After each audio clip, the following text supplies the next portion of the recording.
મધ્યમ group of એક્સેલન્સમાં ફરીવાર આપનું હાર્દિક સ્વાગત છે. મિત્રો, ગઈકાલે આપણે વાત કરી હતી કે ફિઝિક્સ એટલે શું એના વિશે થોડું ઘણું આપણે ડિસ્કશન કર્યું હતું. 11 સાયન્સ એનસીઈઆરટી ની અંદર તમારું ફર્સ્ટ યુનિટ જે છે તે છે એકમ અને એનું માપન. પરંતુ આપણે એ યુનિટ ચાલુ કરતા પહેલા થોડી ઘણી ડિસ્કશન કરી હતી કે ફિઝિક્સ શું છે. બરાબર છે કે ફિઝિક્સને આપણે વાત કરી કે સ્ટડી ઓફ નેચર છે. કુદરતમાં જે ઘટનાઓ બને છે એ ઘટનાઓની ઉપર આપણે જ્યારે એને ઓબ્ઝર્વ કરીએ છીએ, ઓબ્ઝર્વ કર્યા પછી આપણે એની પર કંઈક પૂર્વધારણા નક્કી કરીએ છીએ. એ પૂર્વધારણા આગળ જઈને નિયમમાં બદલાવ પરિવર્તિત થાય છે અને બને છે આપણા સાર્વત્રિક નિયમ કે જેને આપણે કહીએ છીએ લો ઓફ સાયન્સ, અલગ અલગ વિજ્ઞાનના નિયમો. હવે આપણે વાત કરવા જઈ રહ્યા ત્યારબાદ આપણે લાસ્ટમાં આપણે વાત કરી હતી કે મૂળભૂત ભૌતિક રાશિ. બે પ્રકારની આપણી રાશિ હતી, એક હતી મૂળભૂત ભૌતિક રાશિ અને બીજી હતી સાધિત ભૌતિક રાશિ. મૂળભૂત ભૌતિક રાશિ માત્ર 7 છે, લાઈક દળ છે, લંબાઈ છે, સમય છે, જ્યોતિ તીવ્રતા, બરાબર છે, વિદ્યુત પ્રવાહ, આ ઘણી બધી આપણે દ્રવ્યનો જથ્થો, આ બધી આપણે મૂળભૂત 7 ટોટલ રાશિઓ જોઈ હતી. પરંતુ એ 7 રાશિના આપણે એકમ વિશે વાત નથી કરી. આજે આપણે વાત કરીશું કે મૂળભૂત ભૌતિક રાશિનું માપન કેવી રીતે થઈ શકે. તો વિદ્યાર્થી મિત્રો, સૌથી પહેલા કોઈ પણ વસ્તુનું માપન કરવું હોય તેની માટે બે વસ્તુ ખાસ જરૂરી છે. એક તો એનું મૂલ્ય અને પછી આવશે એનો એકમ. જુઓ, કોઈ પણ ક્વોન્ટિટીને આપણે માપવી હોય તો તેની માટે બે વસ્તુ જરૂરી છે. એક તો નંબર એટલે કે જેનો આપણે કહીશું સંખ્યા, એટલે કહીશું આપણે મૂલ્ય, અને ત્યારબાદ એનો યુનિટ એટલે કે એને કહીશું આપણે એકમ. ધારો કે તમે બજારમાં કોઈ વસ્તુ લેવા ગયા છો, તમે ઘઉં લેવા ગયા છો, તો તમે ગોળ લેવા ગયા છો, તો તમે એ ગોળના મૂલ્યને દર્શાવવા માટે, એ ગોળને તમને ક્વોન્ટિટીને દર્શાવવા માટે તમે બે વસ્તુનો ઉપયોગ કરશો. એક તો એક આંકડો હશે અને એની પાછળનો એકમ હશે. આંકડો હશે 5 અને એકમ હશે કિલો. તો તમે કહી શકશો કે મને 5 કિલો ગોળ આપો. એ જ પ્રમાણે જે મૂળભૂત ભૌતિક રાશિઓ છે એને દર્શાવવા માટે આપણે બે અલગ અલગ વસ્તુનો ઉપયોગ કરીશું. કમ્બાઈન, બે અલગ અલગ વસ્તુને કમ્બાઈન કરીને આપણે ઉપયોગ કરીશું. એક છે મૂલ્ય અને એક છે એકમ. એક ઉદાહરણ તરીકે ધારો કે આપણા સૌને ખબર છે કે 1 મીટર બરાબર 100 સેન્ટીમીટર. તમે સૌ મિત્રો જાણો છો કે આ એક રાશિ છે. આની અંદર 1 જે છે તે આપણું થઈ ગયું મૂલ્ય અને જે મીટર છે એ થઈ ગયું આપણું એકમ. એ જ પ્રમાણે જે આ વસ્તુ છે 100 એ થઈ ગયું આપણું મૂલ્ય અને સેન્ટીમીટર થઈ ગયું આપણું યુનિટ, અર્થાત કે એકમ. બોલો, સમજ પડી? હા સર, અમારે તો સમજ પડી, પરંતુ હજુ થોડું સારી રીતે સમજાવો. સર, આમાં 1 લખેલું છે અને અહીંયા 100 છે અને અહીંયા મીટર છે, અહીંયા સેન્ટીમીટર છે. સર, આવું કેમ? તો જો મિત્રો, જ્યારે પણ આપણે જે ક્વોન્ટિટી માપવાના હોય ત્યારે આપણે જે મૂલ્ય અને એકમ જે છે, બરાબર છે, આપણે જે નંબર અને યુનિટ છે તે ગુણાકારના પ્રમાણમાં હોય છે. એને આપણે બીજી રીતે લખાય કે number is proportional two 1 upon unit. Sir, આને પહેલા તમે પ્રેક્ટિકલી સમજાવશો? સમજાવી છે પ્રેક્ટિકલી. જો અહીં શું છે? અહીં 1 છે, બરાબર છે, અહીં 1 છે. આ 1 કોના, આ 1 કેવો છે? નાનો છે. કોના સાપેક્ષમાં? 100 ની સાપેક્ષમાં. બરાબર. તો a નું મૂલ્ય મારું મોટું થયું, 1 નું મૂલ્ય મારું નાનું થયું અને 100 નું મૂલ્ય મારું મોટું થયું. પરંતુ જ્યારે તમે એકમોમાં જશો, એકમોમાં 1 ની સાથે કયું છે? મીટર, અને 100 ની સાથે કયું છે? સેન્ટીમીટર. તો મીટર એ મોટો એકમ થયો અને સેન્ટીમીટર એ નાનો એકમ. વાત કરીએ જ્યારે આ રીતના મળે ત્યારે આપણે સમીકરણ મળે છે કે n1 u1 બરાબર n2 u2. અર્થાત કે જ્યારે પણ મેં કોઈ ક્વોન્ટિટી માંગીશ અને મારા મૂલ્ય અને એકમ જ્યારે એડ કરીશ ત્યારે એ વસ્તુ મારું થઈ જશે અચળ. તમે 1 મીટર લખશો કે પછી 100 સેન્ટીમીટર લખશો, અર્થ બંનેનો સરખો છે. બરાબર છે. તો સર, માપનની આપણે વાત કરીએ કે ભૌતિક રાશિને આપણે યોગ્ય એકમ લઈને તે રાશિમાં તે કેટલો ઘણો છે તે રીતે દર્શાવી શકીએ. તો સર, આ તમે શું કહેવા માંગો છો? ચલો જોઈએ. મતલબ કે મારી પાસે એક લાકડી છે, મારી પાસે એક લાકડી છે. હવે આ લાકડીમાં મારી પાસે, મને ખબર છે મારી પાસે એક બીજી માપપટ્ટી છે. માપપટ્ટીમાં મને ખબર છે કે અહીંથી આટલું અંતર સાહેબ 1 મીટર થાય છે. બરાબર છે. અહીંથી આટલું અંતર 1 મીટર, તો અહીંથી મેં જરા આટલું બીજું માપીશ, અહીંથી આટલું 1 મીટર થાય, તો અહીંથી આટલું પણ મારું બીજું 1 મીટર થશે સાહેબ.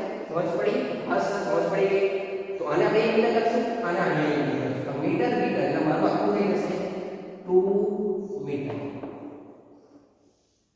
બરાબર છે એડ થશે એટલે અહીંયા 2 અને અહીંયા મીટર મતલબ કે જ્યારે પણ આપણે માપનની વાત કરીએ તો કે ભૌતિક રાશિમાં આપણે યોગ્ય એકમ લઈએ તે રાશિમાં આપણે કેટલા ગણો છે જો અહીંયા આ મીટર છે કેટલા ગણો છે આ એકમ 2 એટલે 2 મીટર બરાબર છે તો હવે વાત કરીએ તેને આપણે શું કહેવાય છે એ રીતે આપણે એનું માપન કરીએ છીએ બરાબર છે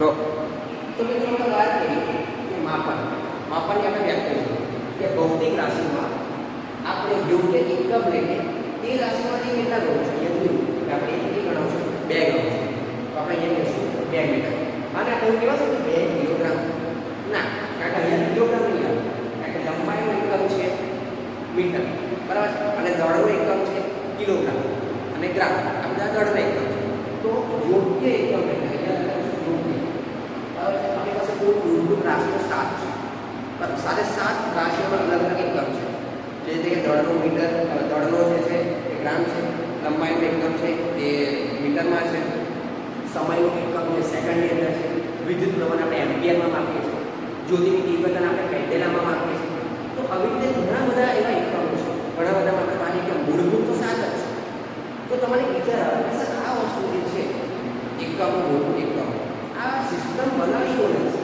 આ સિસ્ટમ બનાવી કોને આનાથી પહેલાં પણ આ વસ્તુ ચાલતું હતું હવે તમારી વસ્તુ વિચારો કે ધારો કે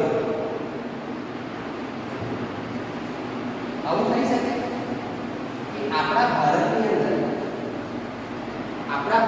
અંદર 1 મીટર બરાબર 100 સેન્ટીમીટર આપણા ભારતની અંદર 1 મીટર બરાબર 100 સેન્ટીમીટર અને અમેરિકાની અંદર 1 મીટર બરાબર 1000 સેન્ટીમીટર એટલો આવું દિવસ થઈ શકે એટલે જો આવું બધું થાય તો આપણે કપડા અમેરિકામાંથી લેવા પડે કારણ કે આપણા ઇન્ડિયામાં 1 મીટરમાં કેટલું કપડું આવે 100 સેન્ટીમીટર કપડું આવે અને અમેરિકામાં 1 મીટરમાં 1000 સેન્ટીમીટર કપડું આવે અત્યારે કેરીની સિઝન જાય છે બરાબર તો એવું બની શકે કે ભારતની અંદર 1 કિલોગ્રામ કેરીના 1 કિલોગ્રામ કેરી એટલે 1000 ગ્રામ કેરી અને આ વસ્તુ સાઉથ આફ્રિકામાં 1 કિલોગ્રામ કેરી બરાબર 10 ગ્રામ કેરી 100 હોઈ શકે આવું ના કોઈ દિવસ ના તો આવું સાઉથ આફ્રિકામાં ઇન્ડિયા પાસે જ કેરી લેતા બરાબર છે તો કોઈ પણ એકમ જ્યારે આપણે વાત કરીએ તો કોઈ પણ ભૌતિક એકમની વાત કરીએ તો એ ઇન્ટરનેશનલ એક્સેપ્ટેબલ હોવું જોઈએ ધેટ મીન્સ કે એક સાર્વત્રિક હોવું જોઈએ અહીંયા એક એકમ આટલું માપ જે છે 1 મીટર છે તો એ 1 મીટરમાં આખી દુનિયામાં એક સમાન હોવું જોઈએ બરાબર છે તો એની માટે અલગ અલગ સિસ્ટમ એવી અલગ અલગ એકમ પદ્ધતિઓ આવી કે જેને સમય કરીને ટ્રાય કરી કે અમે એવી સિસ્ટમ આપી કે જેનાથી આ વસ્તુ માપન થઈ શકે સૌથી પહેલી સિસ્ટમ આવી CGS સિસ્ટમ કે જેની અંદર માપન કરવું સેન્ટીમીટર ગ્રામ અને સેકન્ડ પરંતુ આપણી તો મૂળભૂત રાશિ કેટલી છે 7 રાશિઓ છે આ તો માત્ર 3 જ રાશિઓ કરે છે માપન બીજી સિસ્ટમ આવી FES foot pound and second system બરાબર છે મિનિમમ 3 મૂળભૂત રાશિ તો વિદ્યુત પ્રવાહને સારી રીતે માપવું બરાબર દ્રવ્ય આપણે જે મોલ જે છે મોલ જે આપણે કહીએ જેને કહેવાય જ્યોતિની તીવ્રતા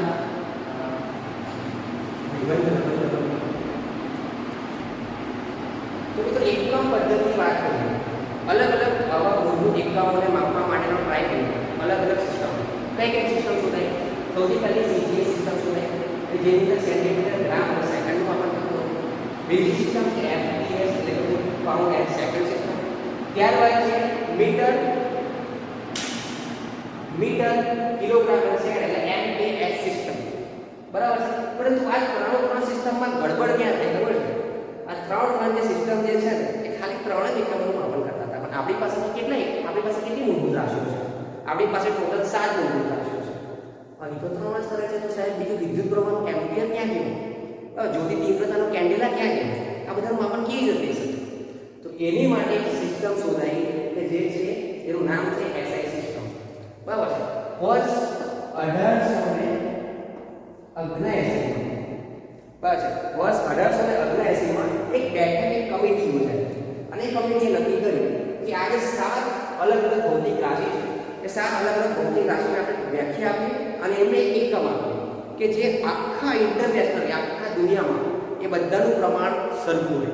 એમ યોગ્ય એકમ માપવાની આપણે આપી યોગ્ય એકમ. બરાબર. અહીંયા જોયું કે ભાઈ બધી જગ્યાએ 1 મીટર એટલે 100 સેન્ટીમીટર જ રહે. પછી એની કોઈ ચેન્જીસ આવે ના. 1 કિલોગ્રામ બરાબર 1 મીટર ગ્રામ જ ત્યાં કોઈ ચેન્જ આવે ના. એ માટે સિસ્ટમ શોધાઈ SI સિસ્ટમ કે જેને કહેવાય બંધન શું કહેવાય છે? ચાલો કે જેને કહેવાય આપણે system of international. System of international. બરાબર. આંતરરાષ્ટ્રીય કક્ષાએ એક કમિટી યોજાઈ અને કમિટી SI સિસ્ટમની શરૂઆત કરી કે જેની અંદર એમને 7 અલગ અલગ ભૌતિક રાશિ કીધી. એ અલગ અલગ ભૌતિક રાશિની ડેફિનેશન્સ કીધી અને એ અલગ અલગ ભૌતિક રાશિની ડેફિનેશન પ્રમાણે એના એકમ લીધા.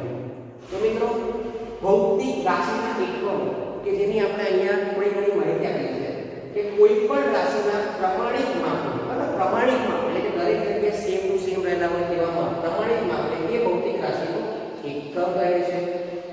હવે એકમનું માપ નિશ્ચિત અને સ્પષ્ટ હોવું જોઈએ. બરાબર. નિશ્ચિત એટલે કે 1 મીટર બરાબર 100 સેન્ટીમીટર જ હોવું જોઈએ. બરાબર છે. એવી રીતે 1 કિલોગ્રામ બરાબર. આ જે અલગ અલગ મૂળભૂત ભૌતિક રાશિ છે એના એકમો એ લોકોએ નોંધ્યા. ત્યારબાદ જો સમય સાથે બદલાવું ન જોઈએ. શિયાળામાં 1 મીટર આટલું હોય, ઉનાળામાં એનાથી મોટું થઈ જાય ના, એવું નથી થઈ શકતું. શિયાળો હોય, ઉનાળો હોય કે ચોમાસું હોય, કોઈ પણ સિઝનમાં કોઈ પણ સમય ફેરફાર થતો હોય, પરંતુ તેની સાથે આ ભૌતિક રાશિના એકમો અને આપણે મૂળભૂત ભૌતિક રાશિના જે માપો કહીએ એ બદલાવા ના જોઈએ. બીજું શું હોય કે સહજ રીતે પ્રાપ્ત થઈ જાય કેવું. બરાબર છે. લાઈક તમે પોતાની કોઈ કાપડ લેવા જાઓ, એ કાપડ લેવા જાઓ અને આપણે કહીએ કે મને ભાઈ 100 mm કાપડ આપ, તો પેલો કાપડ વાળો કે ભાઈ સીધી રીતે કે ને 1 મીટર કાપડ જોઈએ છે. બરાબર. એવી રીતે આપણે કોઈ વસ્તુ ખરીદવા જઈએ, બરાબર, ગોળ લેવા જઈએ, આપણે કહીએ કે મને 2000 ગ્રામ ગોળ આપ, તો 2000 ગ્રામ તો સામેવાળો કે ભાઈ તું 2000 ગ્રામ નહીં તો ખાલી 2 કિલોગ્રામ તો પણ મને ચાલશે. તો એ રીતે શું છે એકમો સહજ રીતે પ્રાપ્ત થવા જોઈએ અને એનો ઉપયોગ પણ સહજ રીતે થવો જોઈએ.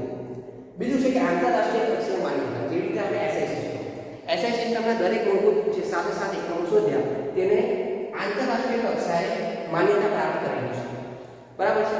હવે આપણે જોશું કે આ જે અલગ અલગ મૂળભૂત એકમો છે એના કયા એના જે મૂળભૂત રાશિઓ છે એના કયા એકમો છે અને એને કઈ રીતે આપણે લખીએ છીએ, એની સંજ્ઞા અને એના વિશેની માહિતી આપણે હવે જોઈએ.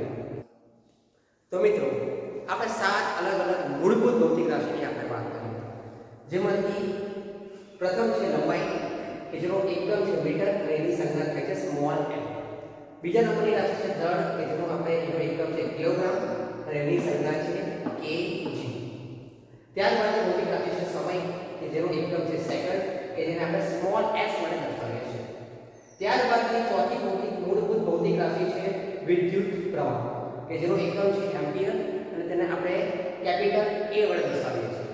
ત્યારબાદની ભૌતિક રાશિ છે તાપમાન કે જેને આપણે કેલ્વિન દ્વારા દર્શાવીએ છીએ અને એનો જે સંજ્ઞા છે તે કેપિટલ K છે.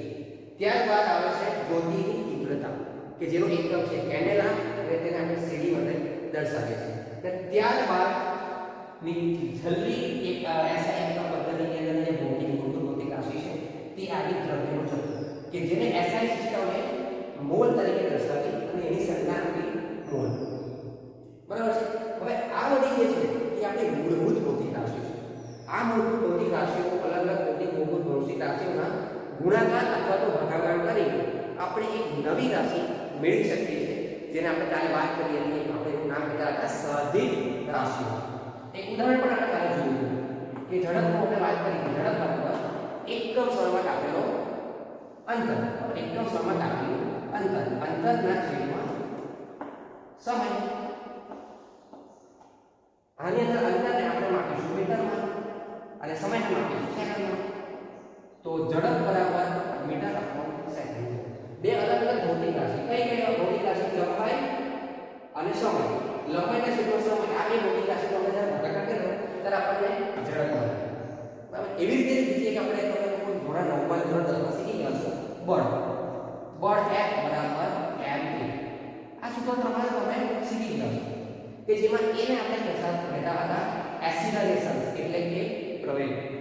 પ્રવેગનું સૂત્ર હતું metre upon second square. Metre upon second square. તો ત્યારબાદ આપણે આજે માસ હતું. માસ એટલે કે દળને આપણે કહેતા હતા કિલોગ્રામ. તો અહીંયા માસનો એકમ થઈ જશે કિલોગ્રામ. તો આનું જે સૂત્ર બનવું હતું, આનો જે એકમ બનવું હતો તો કિલોગ્રામ મીટર પર second square. Second square second બે વાર છે બરાબર છે. પ્રવેગની અંદર સેકન્ડ બે વાર આવે છે એટલે તે સેકન્ડનો સ્ક્વેર થાય છે. પરંતુ જો બે રાશિઓના ભાગાકાર બે રાશિઓના ગુણાકાર કરવાથી આપણને એક અલગ પ્રકારની રાશિઓ મળે છે કે જેને આપણે કહીશું સાધિત ભૌતિક રાશિ. એ જ પ્રમાણે હતું કે કાર્ય. કાર્ય આપણે કેવી રીતે દર્શાવશું? તો ભાઈ કાર્ય આપણને ખબર છે કાર્ય એટલે બળ ગુણ્યા સ્થાનાંતર.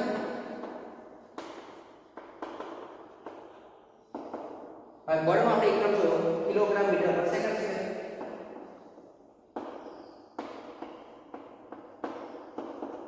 અને સ્થાનાંતરનો એકમ થશે મીટર. આખો જે એકમ બનશે kilogram metre square upon second. હવે જે આ ઝડપ છે, જે બળ છે અને જે કાર્ય છે, એ ત્રણના એકમો આવ્યા આપણા મૂળભૂત ભૌતિક રાશિ. તો જે રીતે આ મૂળભૂત ભૌતિક રાશિ છે એમાંથી એકમો આવ્યા તો આ એકમોને આપણે કેવા કહેશું? સાધિત એકમો કહેશું. તો કે આ સાધિત રાશિ, સાધિત રાશિમાંથી મળતા આપણને એકમોને સાધિત એકમો કહેવાશે. બરાબર છે.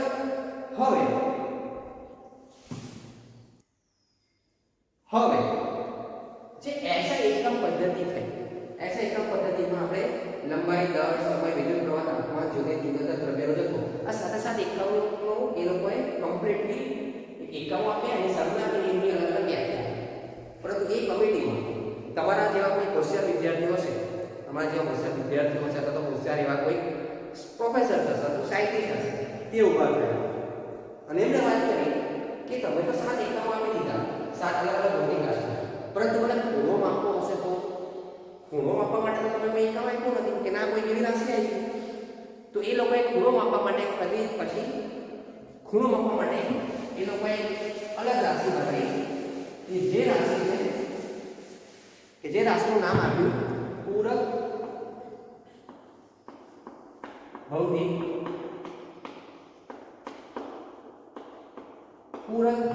રાશિ. બરાબર છે. જે શાનું માપન કરશે? ખૂણાનું માપન કરશે. ખૂણાનું માપન કરશે. હવે ખૂણો શબ્દ આપણી પાસે આવે તો સૌથી મજા આવે તમને કે સાહેબ અમારે 9મા અને 10મા બહુ સરસ મજાનો ખૂણા વિશે અભ્યાસ કર્યો, જેની અંદર તમારે કદાચ જો યાદ હોય તો આપણે કાટકોણ, લઘુકોણ, બરાબર છે, લઘુકોણ, કાટકોણ, ગુરુકોણ, આપણે અલગ અલગ ખૂણાઓનો અભ્યાસ કર્યો. બસ ખાલી આપણે એ જ કરવાનું છે, પરંતુ કંઈ અલગ નહીં. અત્યાર સુધી તમે જેટલા પણ ખૂણાઓનો અભ્યાસ કર્યો એટલે કે આને કહીશું આપણે 90 ડિગ્રી એટલે અને આપણે કાટકોણ કહીશું 90 ડિગ્રી નાનો હોય અને આપણે લઘુકોણ, અને 90 ડિગ્રી મોટો હોય અને આપણે ગુરુકોણ કહીશું. પરંતુ આ બધાની અંદરનું માપન કેમ થયું? તે અંશમાં માપન, अंश मापन बात करें. ऐसा एकम पद्धति में पूरक भौतिक राशि तरीके બે અલગ અલગ રીતના ખૂણાઓને શોધવા માટેની વાત. એક ખૂણો છે જે 2 ડાયમેન્શનલમાં છે અને એક ખૂણો છે જે 3 ડાયમેન્શનલમાં છે. સાહેબ 2 ડાયમેન્શનલ અને 3 ડાયમેન્શનલ કઈ તમને આવડતું તો ખરું 10મા ધોરણમાં ગણિત અને વિજ્ઞાનમાં. 2 ડાયમેન્શનલ એટલે કે જેના 2 ડાયમેન્શન હોય, x એક્સિસ હોય અને y એક્સિસ. આ બે એક્સિસ વચ્ચે જે ખૂણો બનતો હોય તેને આપણે કહીશું 2 ડાયમેન્શનલ. બરાબર છે. અને બીજું શું વાત કરી કે 3 ડાયમેન્શનલ. 3 ડાયમેન્શનલમાં શું વાત કરી કે અલગ અલગ x એક્સિસ, y એક્સિસ અને z એક્સિસ. બરાબર. આ ત્રણ પરિમાણો જ્યારે આપણો ખૂણો બનતો હોય તેને આપણે કહીશું 3 ડાયમેન્શનલ ખૂણો, બરાબર છે. આપણે તમને ગુજરાતીમાં વાત કરી હશે કે દ્વિપરિમાણીય અને ત્રિપરિમાણીય, બરાબર છે. આ રીતે તમે લોકોએ કોન્સેપ્ટ સમજાવશે. તો હવે આપણે જઈએ આ પૂરક ભૌતિક રાશિ તરફ. તો મિત્રો એસઆઈ એકમમાં ખૂણાઓના માપન માટે એ લોકોએ પૂરક ભૌતિક રાશિનું નિર્માણ કર્યું. આ બે પૂરક ભૌતિક રાશિ છે. એમાંથી પ્રથમ ભૌતિક રાશિ છે તે છે સમતલ કોણ અને બીજી જે ભૌતિક રાશિ છે તે છે ઘન કોણ, બરાબર છે. સમતલ કોણને આપણે કહીશું પ્લેન એંગલ અને ઘન કોણને આપણે કહીશું ક્યુબ એંગલ, બરાબર છે. તમે ધોરણ 10 ની અંદર જે પણ ખૂણાનું માપન કર્યું એ ખૂણાનું માપન હતું અંશમાં, એટલે તમે લખતા હતા કે 0 અંશ, 90 અંશ, 180 અંશ, 270 અંશ, 60 અંશ, અલગ અલગ તમે અંશમાં લખતા હતા. તો ખૂણાઓના માપન માટે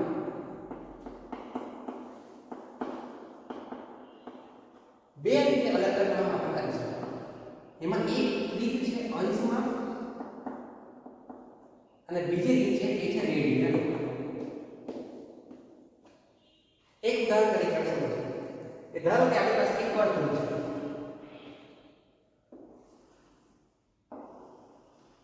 આ વર્તુળની અંદર અહીં તમે અહીંયા સૌથી પહેલા આપણે ઉદ્ગમ બિંદુ પર 0 0, અહીં તમે લખતા 0 અંશ, અહીંયા આવે 90 ડિગ્રી એટલે 90 અંશ, અહીંયા આવે 180 અંશ, અહીંયા આવે 270 અંશ, ફરીવાર અહીંયા આવે 360 અંશ, પછી અહીંયા આવે 450 અંશ, પછી અહીંયા આવતા 560 અંશ, એવી રીતે અહીંયા આવતા 630 અંશ, ફરીવાર અહીંયા આવતા 720 અંશ. સર આવું તો તમે કેટલું કર્યા છે? હવે રીતે તો કેટલું ચાલ્યા કરે, બરાબર છે. સોરી, અહીંયા આવતા 540 અંશ, બરાબર. હવે રીતે તો સર તમે કેટલું લખતા કરશો? આની તો અનંત વેલ્યુ આવશે. અહીં 720, પછી પાછો રેડી, પાછું 4 કરતા સર આવું તમે કેટલું લખશો, બરાબર છે. આપણે માપવાનું છે કે આપણે અંશમાં પણ રેડિયન વધશે એવો કયો રિલેશન છે? ક્લાસિક રિલેશન છે. તો આપણે ક્લાસિક રિલેશન જોઈએ. ક્લાસિક રિલેશન જોતા પહેલા આપણે પહેલા જોઈએ કે ધારો કે કોઈ પણ વર્તુળની અંદર આપણે અહીંથી અહીં સુધીના માપને આપણે કહેતા હતા ત્રિજ્યા આ, બરાબર છે. હવે મારી પાસે કોઈ ધારો છે. એ ધારાને મેં આ જેટલું માપ લઈ અને અહીંયા મેં એક્ઝેક્ટ આ પોઈન્ટ પર મૂકી દઈશ તો મને ધારો અહીંથી અહીં સુધીને મળશે કે જેને હું કહીશ ચાપ. અને આ ઉદ્ગમ બિંદુ આ ચાપનો જે અંત્ય બિંદુ છે એને મેં જોઈન કરીશ અને મને અહીંયા એક સરસ મજાનો ખૂણો મળશે જેને આપણે કહીશું થીટા. તો આના પરથી તમે ખૂણાની શું વ્યાખ્યા કરી શકો કે હા સર ખૂણો બરાબર જે આપણો ચાપ છે, ચાપ એના છેદમાં આવશે મારી ત્રિજ્યા. હવે ધારો કે તમે એકમ ત્રિજ્યા લઈ લો. ત્રિજ્યા એકમ એટલે કે r બરાબર 1 એકમ અને ચાપ પણ બરાબર થશે 1 એકમ. 1 એકમ, 1 એકમ, બરાબર. તો મારું જે ચાપ ભાગ્યા ત્રિજ્યા થશે 1 એકમ ના છેદમાં 1 એકમ બરાબર 1 એકમ. આમાં થશે 1 રેડિયન. એટલે કે મારું અહીંથી અહીંનું જે માપ મળ્યું તમને શું મળ્યું? 1 રેડિયન છે. બરાબર. હવે મિત્રો જુઓ રેડિયનને બે રીતે દર્શાવી શકાય. 1 ના અંશમાં મેં આપણે r લખીશ અને 1 ના અંશમાં હું c લખીશ. આ બંને રીતે જે છે તે રેડિયનને માપવા માટેની કે રેડિયનને દર્શાવવા માટેની એક રીત છે. એટલે આ મારું થઈ જશે 1 રેડિયન, બરાબર છે. આ વસ્તુ આટલું જ માપ એટલે અહીંયા લખીશ, અહીંયા દોરીશ તો અહીંથી અહીં સુધીનું મારું થઈ જશે. આ પણ મારું 1 રેડિયન થઈ જશે, બરાબર છે. આ જ વસ્તુને અહીંયા દોરીશ, આ પણ મારું 1 રેડિયન થઈ ગયું. અહીંથી મેં દોરીશ પાછું એટલે આ પણ મારું 1 આખું રેડિયન થઈ ગયું. હવે જુઓ મિત્રો આપણે યુનિવર્સમાં આપણે ઉદાહરણ લેતા કે ભાઈ 1 મીટર બરાબર 100 સેન્ટીમીટર. જેમ લંબાઈના બે એકમ છે મીટર અને સેન્ટીમીટર, લંબાઈના બે અલગ અલગ રીતે દર્શાવી શકાય. એવી રીતે ખૂણાના બે અલગ અલગ રીતે દર્શાવી શકાય, એક અંશમાં અને રેડિયન. આ વસ્તુ દર્શાવવા માટે આપણે બેઝમાં 1 લીધા, 1 સેન્ટીમીટર બરાબર 100 સેન્ટીમીટર.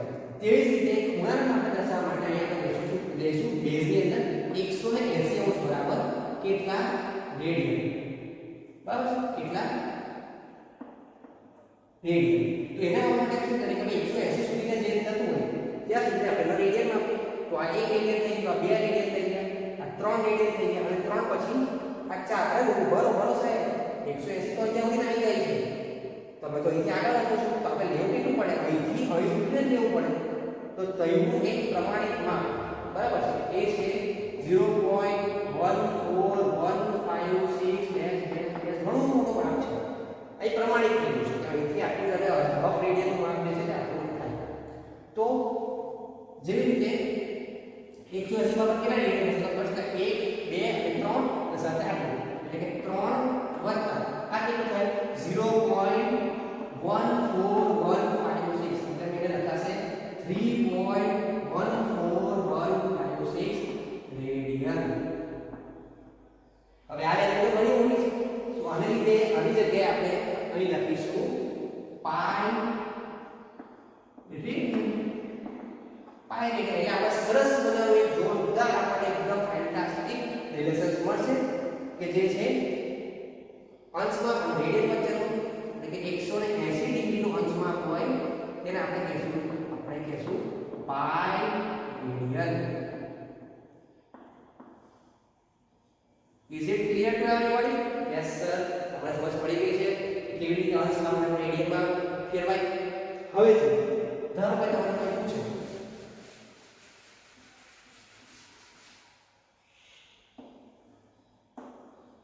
તમારી પાસે કોઈ એવું પૂછે કે સાહેબ sin 30°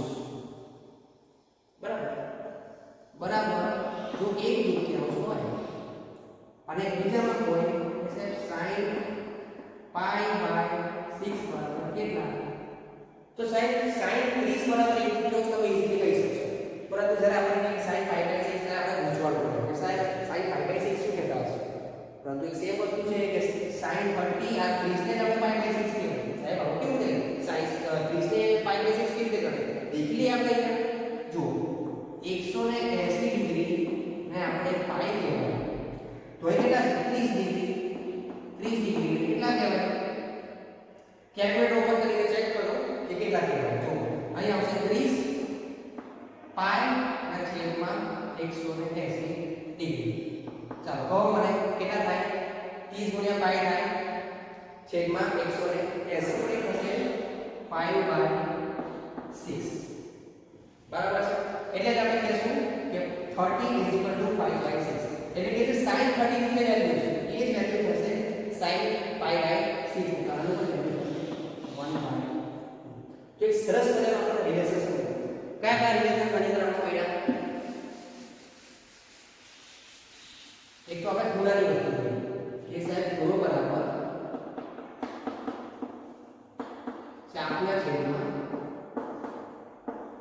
ત્રિજ્યા. હવે જે આ ખૂણો છે એને જ આપણે કહેવાશે સમતલ કોણ બરાબર છે. ખૂણો ચાપ ભાગ્યા ત્રિજ્યા અને એક સરસ મજાનું આપણી પાસે રિલેશન થયું 180 ડિગ્રી બરાબર પાઈ રેડિયન બરાબર છે.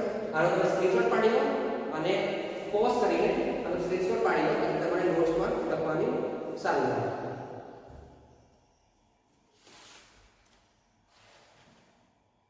તો મિત્રો સમતલ કોણ વિશે આપણે અભ્યાસ કર્યો બરાબર છે. સમતલ કોણ માટે જે આપણે ખૂણો જોયો તે 2D માટે એટલે કે દ્વિપરિમાણીય. હવે 3D માટે આપણે વાત કરીએ કે ઘનકોણ. તમે એક કોઈક તમે તરબૂચનું ખાધું હશે. તરબૂચની અંદર ખબર છે વચ્ચેથી એક આપણે કટ કરીને આખું તરબૂચને બહાર કાઢીએ છીએ તો એ એક ભાગ એ દર્શાવે છે. તો તરબૂચ જેવો જ ભાગ છે બરાબર છે. અહીંથી આ એક ત્રિપરિમાણીય આકૃતિ છે કે જેનો અહીંથી અહીં સુધીનું જે છે આપણે જેને કહીશું કે ત્રિજ્યા r. આનો આપણે ઘનકોણ શોધવા માટેનું સૂત્ર છે કે ઘનકોણ બરાબર ક્ષેત્રફળ આ જે થશે આ આપણું થશે ક્ષેત્રફળ અને એની નીચે છે ત્રિજ્યા આ એની થશે ત્રિજ્યા. મિત્રો આપણે જ્યારે સમતલ કોણની વાત કરીએ ત્યારે સમતલ કોણની અંદર આપણો જે મહત્તમ સમતલ કોણ બનતો હતો તે થતો હતો અહીંથી અહીં સુધી એટલે કે 0 થી લઈને અહીંયા 2 પાઈ અહીંયા પાઈ અને અહીંથી લઈને અહીંયા 2 પાઈ. તો આપણો જે સમતલી કોણ બન્યો તો તે મહત્તમ સમતલીય કોણ બની શકે 2 પાઈ રેડિયન. અને અહીંયા એ ત્રિપરિમાણ તો ગોળો છે. અહીંયા માનો કે આ રીતનો નથી, અહીંયા છે ગોળો છે જેવી રીતે પૃથ્વીનો ગોળો આવે તેવી રીતે અહીંયા પણ આખો ગોળો છે બરાબર. તો ગોળાની અંદર આપણે જ્યારે મહત્તમ ઘનકોણની વાત કરીએ તો એ થઈ જશે 4 પાઈ, કારણ કે આપણને આપણે કાઢીશું દરેક બાજુથી ગોળ છે બરાબર છે, એટલે એ થઈ જશે 4 પાઈ. હવે જે ઘનકોણ છે એનો એકમ છે સ્ટીરેડિયન અને જે સપ્તકોણ છે એનો આપણે એકમ જોયો તો રેડિયન બરાબર છે. તો આપણે પૂરક બે પૂરક ભૌતિક રાશિની વાત કરી. એક હતું સમતલકોણ કે જે 2D માટે હતું અને એક હતું ઘનકોણ કે જે 3D માટે બરાબર છે. આ બે રાશિની વાત કરી બરાબર. એના મહત્તમ ઘનકોણ મહત્તમ સમતલકોણ એ બે વિશે વાત કરીને બધું એકમો વિશે. હવે આપણે વાત કરીશું કે ભૌતિક રાશિમાં तो ऐसा एकम पद्धति में मैं बात करें देने का पूरक एकम जो है હવે આપણે વાત કરીશું પૂરક એકમ પછી કે ભાઈ ऐसा એકમ પદ્ધતિ છે એના નિયમો કયા છે બરાબર છે. તો એ નિયમો એકમોને સંખ્યા મુજબ દર્શાવવા જોઈએ બરાબર. દરેક એકમોને એના એકમો એટલે કે કેજી છે મીટર છે તો એમ આટલું લખવાનું નથી કે કિલોગ્રામ અને અલગ અલગની સંખ્યા છે બરાબર. એ સંખ્યા મુજબ દર્શાવે. સમયને આપણે સેકન્ડ તરીકે દર્શાવીએ, જ્યોતિની તીવ્રતાને આપણે કેન્ડેલા તરીકે દર્શાવીએ, દ્રવ્યને મોલ તરીકે દર્શાવીએ, તાપમાન કેલ્વિન તરીકે. તો એ અલગ અલગ સંજ્ઞાઓ છે, એ અલગ અલગ સંકેતો છે સંજ્ઞા એક તરફ દર્શાવે છે. બીજી વસ્તુ કે એકમોના વચ્ચે કે અંતે પૂર્ણ વિરામ ના મૂકવો. આવું નહીં લખવાનું કે કિલોગ્રામ ડોટ, આ વસ્તુ નહીં લખવાનું કે મીટર પછીનો કોઈ વસ્તુ ડોટ, કોઈ પણ એકમો પછી પૂર્ણ વિરામ અલ્પ વિરામ મૂકવા નહીં. ત્યારબાદ છે જ્યારે બહુવચનમાં એકમનો ઉપયોગ થતો હોય, બહુવચન મતલબ કે એકથી જ્યારે વધારે સંખ્યામાં આપણે કોઈ વસ્તુ લઈએ, ધારો કે 5 કિલોગ્રામ કે 10 કિલોગ્રામ કે 100 કિલોગ્રામ બરાબર, એકથી વધારે હોય તો આપણે એના જે એકમ છે એની જે સંજ્ઞા છે બરાબર, કિલોગ્રામના કિલોસ નથી કરતા બરાબર, મીટરના મીટર્સ નથી કરતા. એ જે એકમ જે છે કિલોગ્રામનો કિલોગ્રામ જ રહેશે, મીટરનો મીટર જ રહેશે, ભલે 1 મીટર હોય કે 100 મીટર હોય. તો જ્યારે બહુવચનમાં એકમનો ઉપયોગ થાય ત્યારે સંજ્ઞામાં કોઈ ફેરફાર થવો જોઈએ નહીં. ત્યારબાદ છે કે એકમ વૈજ્ઞાનિકના નામ પરથી હોય બરાબર. બળનો એકમ જે ન્યૂટન થાય તે ન્યૂટન જો આપણો વૈજ્ઞાનિકના નામ પરથી હોય તો તે પ્રથમ અક્ષર કેપિટલ લખવો નહીં. એટલે કે આપણે જ્યારે બળને ન્યૂટન તરીકે દર્શાવીએ કે 1 ન્યૂટન તો આપણે લખવું હોય તો 1 ન્યૂટન આવી રીતે લખી શકીએ બરાબર. આને મેં આપણું પ્રથમ અક્ષર છે તેને આપણે કેપિટલ તરીકે દર્શાવવું નહીં, પરંતુ ખાલી આપણે એનો પ્રથમ અક્ષર દર્શાવવો છે તો આપણે કહીશું 1 ન્યૂટન. આને આપણે કેપિટલમાં દર્શાવવું કે એટલે કે એકમ વૈજ્ઞાનિકના નામ પરથી હોય તો પ્રથમ અક્ષર કેપિટલ લખવું નહીં, તો સંકેત રૂપે લખવો હોય તો એને કેપિટલમાં લખો. તો આ છે એસઆઈ પદ્ધતિના નિયમો. તો મિત્રો આજે આપણે જોયું કે અલગ અલગ મૂળભૂત ભૌતિક રાશિઓ છે. મૂળભૂત ભૌતિક રાશિઓ એ આપણે કયા અલગ અલગ એકમો કઈ સંજ્ઞાઓથી દર્શાવાય છે તેના વિશે વાત કરી. ત્યારબાદ આપણે જોયું કે પૂરક ભૌતિક રાશિઓ કઈ છે, સમતલ કોણ વિશે આપણે ડીપમાં ચર્ચા કરી. ત્યારબાદ 3D આકૃતિ માટે આપણે ઘનકોણની વાત કરી. ત્યારબાદ આપણે એસઆઈ એકમ પદ્ધતિની અંદરના જે નિયમો છે તેના વિશે. હવે આગળનો લેક્ચર આપણે કાલે કરીશું. જો તમને આ વિડીયો પસંદ આવ્યો હોય તો લાઈક, શેર અને સબસ્ક્રાઇબ કરો અને ફરીવાર આપણે નેક્સ્ટ લેક્ચરમાં આપણે મળીએ. ત્યાં સુધીને જય હિન્દ.